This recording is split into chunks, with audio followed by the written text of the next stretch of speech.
அனைத்துக்கும் வணக்கம்.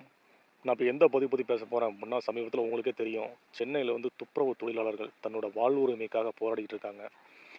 ஒரு நிமிஷம் யோசிச்சு பாருங்க. அந்த துப்புரவு தொழிலாளர்கள் இல்ல அப்படின்னா, நம்ம நாடு சுத்தமா இருக்குமா? ம். பாடல் வரிகளே வரும். "சாக்கடைக்குள் புகுந்து சுத்தம் செய்யும் பேரு, 4 நாள் லீவு போட்டா நாறிப்போகும் ஊரு" அப்படின்னு. நம்மள்ல யாராவது ஒருத்தர் வந்து நம்ம வீட்டையே சரியா வந்து சுத்தம் பண்றது கிடையாது. அப்படிங்கும்போது ரோட்ல ஒரு குப்பை கிடக்குது. ஒரு அசிங்கம் கிடக்குது. அப்புறம் நம்ம அள்ளி போடுவோமா? மனசு வருமா? இல்ல நம்ம அள்ளி செய்வோமா? ஆனா அவங்க செய்றாங்க. அவங்க ஒண்ணும் பணத்துக்காக போராடல. எனக்கு கோடிக்கணக்குல பணம் குடு அதுக்காக போராடல. தன்னோட வேலைய வந்து நிரந்தரமா பண்ணுங்க அப்படின்னு தான் போராடுறாங்க. வருஷம் வருஷம் ஆட்சி மாறுதே ஒழிய, மக்களோட வறுமை ஒழியுதா? கஷ்டம் ஒழியுதா? அப்படின்னா கிடையவே கிடையாது. தயவு செஞ்சு நான் என்ன சொல்றேன் அப்படின்னா, நீங்க ஆட்சிக்கு வரேன், நான் இத பண்றேன், அத பண்றேன் அப்படின்னு சொல்லிட்டு சொல்லாதீங்க.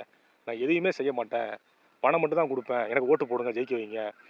ஏன்னா உங்களுக்கு வந்து அந்த அரசியல் பலம் தேவை. அந்த அரசியல் பலம் யாரால வந்தது? மக்களால தான் வந்தது. எதுக்கு ஆட்சி? சட்டங்கள் எதுக்கு? மக்களுக்காக தான். மக்களால் மக்களுக்காக நடத்தும் ஆட்சி தான் மக்களாட்சி.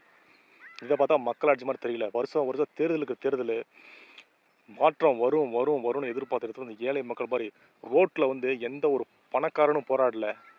அ எந்த ஒரு கோடீஸ்வரனும் போராடல. நடுத்தர மக்கள், அடிமட்ட மக்கள் தான் போராடி, போராடி தான் ஒண்ணி பெற வேண்டியது இருக்கு. ஆனா, தன்னோட வாழ்வுரிமை போராடுறதையே தப்புன்னு சொல்ற அந்த அரசாங்கம், தண்டிக்கிற அந்த அரசாங்கம், எப்படி நாங்க எங்களுக்கான உரிமைய வந்து பெறது? சொல்லுங்க பார்க்கலாம். ம். இவ்ளோ பிரச்சனை நடந்துகிட்டு இருக்கு. ஒரு மக்கள் வந்து நடு ரோட்ல நின்னு போராடுறாங்க. உங்களுக்கு தானே ஓட்டு போட்டுருப்பாங்க. ஒரு நிமிஷமாவது அந்த அதிகாரிங்க போய் அந்த மக்கள் என்னன்னு பார்க்க வேணாம் போய்? இதுக்கு முன்னாடி இருந்த முதலமைச்சர்லாம் இப்படி தான் இருந்தாங்களா? அந்த காலத்து முதலமைச்சர்கள்லாம்?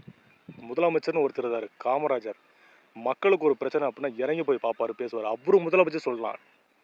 இப்ப இருக்கவங்கலாம் நீங்க வந்து அரசியல் தலைவர்கள்னு சொல்லிக்கவே சொல்லிக்காதீங்க. தயவு செஞ்சு. அவ்ளோ மக்கள் கஷ்டப்படுறான். காவல்துறைய விட்டு அடிக்கிறீங்க. அவ்ளோ மக்கள் கத்துறாங்க. கொஞ்சம் கூட மனசுல ஈரம் இல்ல. நம்ம மனுஷன் தானே நம்ம. நம்ம என்ன மிருகமா? இல்ல வந்து நம்ம என்ன இயந்திரமா? ரோபோவா? எந்த ஒரு உணர்ச்சிகளுமே இல்லாம இருக்கிறதுக்கு. தயவு செஞ்சு அவங்க வந்து எதுக்கு கேட்கறாங்க?